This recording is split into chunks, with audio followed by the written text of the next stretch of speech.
So CFMoto's dropped the 500 SR.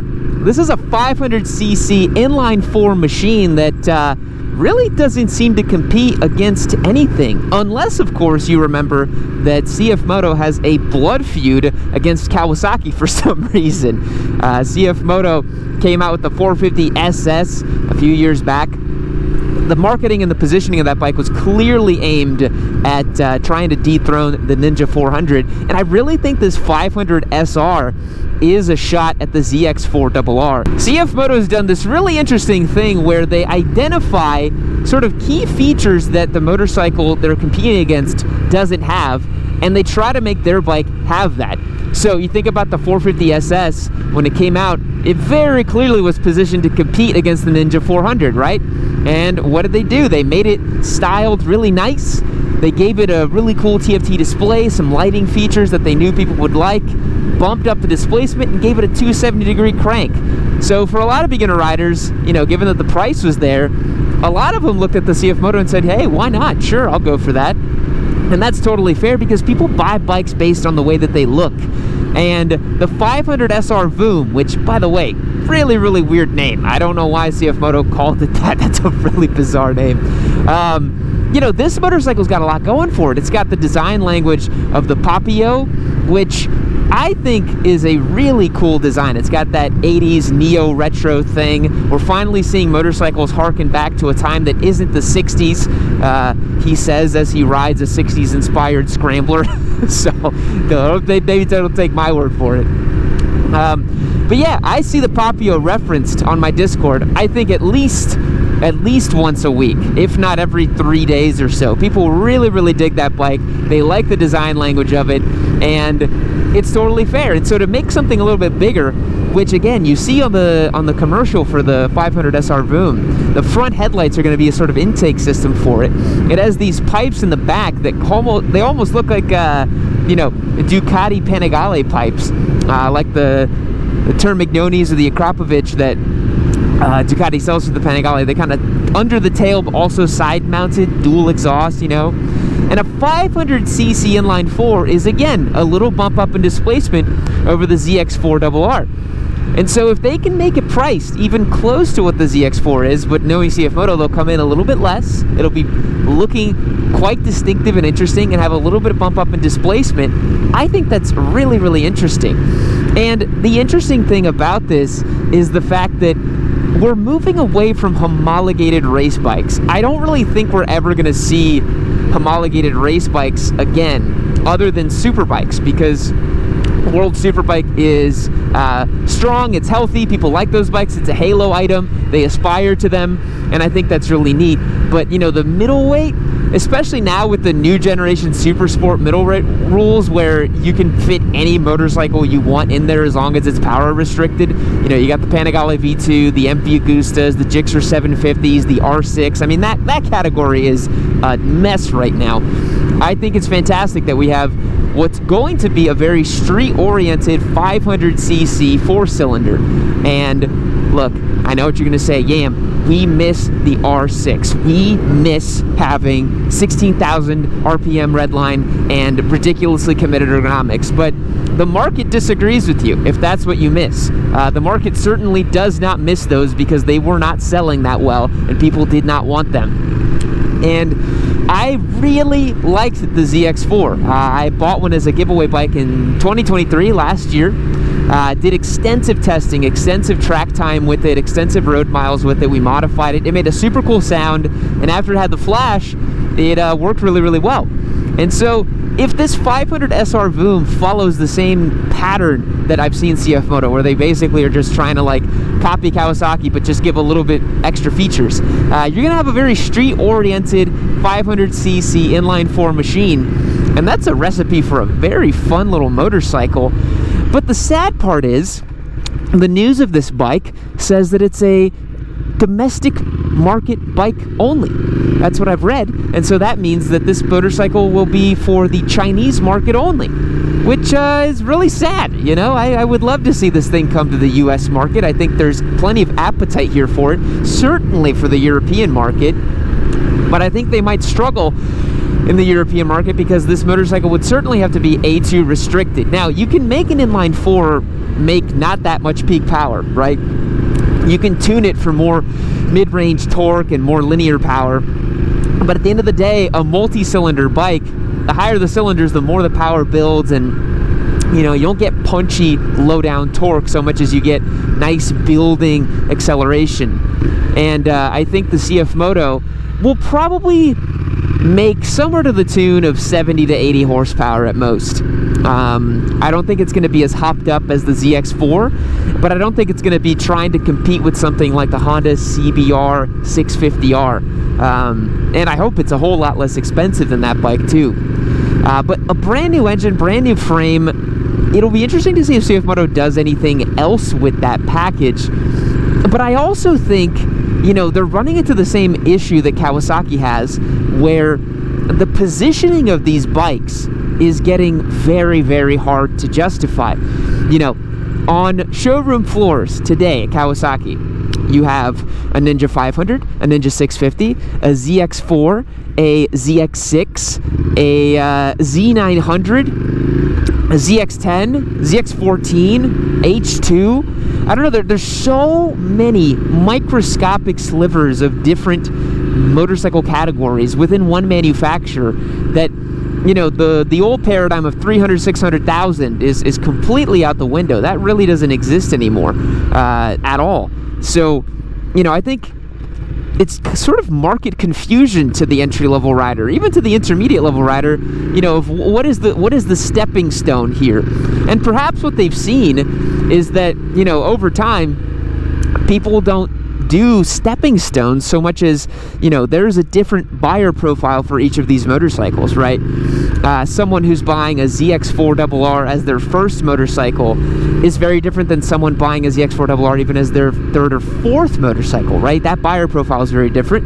And I'm not sure if CFMoto sees the 500 SR Voom as an entry-level bike, or as a returning rider bike, or as a bike that someone would add to their stable, because that's something that's really big too, right? People have multiple motorcycles, and perhaps they're making the 500 SR Voom to, you know, be a bike that people want to add to their stable as opposed to start riding with or something like that. Because I do think that a 500cc inline 4 making 80 horsepower perhaps isn't the most appropriate place to start, right? We've really gotten to a strange point in motorcycling where we think that, you know, 50 foot-pounds of torque and 70 horsepower, 400 pounds wet and ready to ride is an appropriate beginner bike, but it's kind of not really, guys, right? Like, it can be for some people, right? For perhaps a rider in their 30s or something like that, but for most cases, it's probably not the wisest idea. It's a little bit too big. And so this new category of like 500-ish cc's, it can be a little too big. But then again, for that market confusion, the entry-level rider looking at a Ninja 500 and a CFMoto 500 SR Voom, you know, they'll see 500 in both of those and think, well, wait a minute, what's the difference here? And then you got to look at the specs and see that it has a different engine. You got to know that, you know, those different engines make different power profiles, and I think it just gets really, really messy in a way. But I really think where CFMoto has understood their market, that clearly seems to be a more youthful rider, someone who doesn't have as much prejudice over Chinese motorcycles. I get so many comments from, I presume, older folks who despise the Chinese bike thing. You know, if you don't have as much of a preconception for it, it's not a big deal. Younger buyer, and they nail the looks. They really, really do. They totally nail the looks. And they know that people they're vain. They want to buy a bike based on the way that it looks. And, you know, that's extremely important to people, is to have a bike that they think looks cool and they want to be seen on, you know? A bike can have the best specs in the world, but if it's not cool, if it's a little dorky or kind of dinky, nobody wants it, you know? I think Honda's really struggling with this right now because their beginner bike lineup is, I think, in a really weird place. The 500 class has kind of failed upwards and now finds itself competing with these 500cc entry-level bikes, despite costing $2,500 more or something insane like that. The other thing you have as well is their CB300 and CB300R, the CBR300R, excuse me. You know, those are woefully out of date. 286cc single, you know, a Duke 390 stomps all over that. So they're in a really, really strange spot. Of course, the question of reliability will come up. You know, I think people have it's a bit of a right, bit of a wrong conception that unless you buy a Honda or a Yamaha or Suzuki or a Kawasaki, the bike's just going to break down in the first 1,000 miles. And that's really not the case. But CFMoto does have a bit of a question mark over its build quality and reputation. Bizarrely enough, KTM, their partner that helps them, you know, build and set up these bikes, you know, they share a lot of parts together. That 800NK is basically a 790 Duke and all that sort of stuff, right? They've had a lot of questions about reliability. They've had some cam failures and some other weirdness happen with their Duke lineup. So it's not even to say that a big company has QC sorted. But you know, being that it's a brand new engine platform, a 4-cylinder, to my knowledge, there is no KTM 4-cylinder that has ever been made. So this is a brand new engine, and that can sometimes cause some teething issues. So I would say, if you are interested in this 500 SR Voom, maybe wait a few years. Maybe wait 2 years. Let them get the early models tested and sorted. Just because I don't really think that it's particularly wise to, you know, buy the first batch of a Chinese bike. Because at the end of the day, you know, like CFMoto does have the KTM branded partnerships and all that sort of thing, but they still, I think, are at least 5 to 10 years away from having really solid records of people being able to point to them being reliable or not, you know.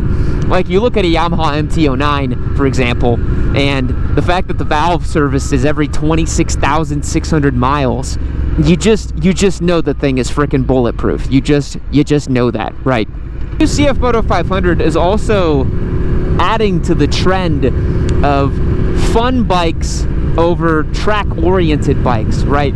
I think people are starting to realize that, you know, obviously people want trickle-down race bike technology and that sort of thing, but at the end of the day, most riders are street riders, you know? They're not particularly interested in track day riding. And one thing I've seen more and more of are people who are, you know, for better or worse, just being realistic about their use case for motorcycling, right? Like, just because you want a sporty bike doesn't mean you're going to go and take it on track all the time. I like to do that, and I really enjoy exploring my bounds and limits and, you know, getting good.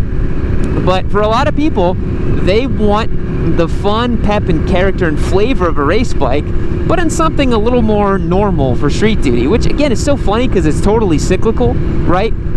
We keep going round and around on this motorcycling journey, folks, where you had bikes like that in the 80s and 90s. They were a lot more comfortable, a lot more upright, but they still featured powerful 4-cylinder motorcycle engines. And now I think, due to emissions and due to some constraints, you know, it's easier to produce less hydrocarbons if you have fewer cylinders, just because the surface area is, you know, not as big. And, you know, controlling for noise is easier with 2 cylinders versus 4. Like, there's all kinds of reasons, right? But, you know, a product like a 500cc inline 4 somewhat sporty bike, you know, yet another contender to this ever-growing class of like 80 to 100 horsepower fully faired motorcycles, which is really interesting. You know, that's a great fit for the market. You look at the rider triangle of this 500 SR Voom, and it doesn't look like a race bike, because it's not a race bike. I'm assuming it's going to have tubular construction, and it's not even going to have a aluminum twin spar frame or anything like that, mostly because it's a CFMoto, and they're probably not going to, you know, create a brand new twin spar aluminum frame, because it's not really a race bike, right? It doesn't have to be a race bike. And ultimately, when you create a product that is not about racing first, it's about fun first, I think you get better products for most people who are going to use them, right? Like, I know everyone bemoans the R7 versus the R6, but the R7 is genuinely a superior street bike to the R6. It just simply is. It's got way more accessible torque. It's a whole hell of a lot cheaper. I think the R6 used to be like $12,000 on showroom floors. The R7 is $9,000, so it's way cheaper. You know, you get stuff like a Miata or an S2000. right? Like in the car world, stuff that is accessible, fun, cheap, reliable, simple. You know, and I think in motorcycling, we're spoiled for choice because most motorcycles are fun. I'd say 99.9% of them are genuinely just fun and good to ride. They're all manual transmissions, they're all engaging, they're all interesting.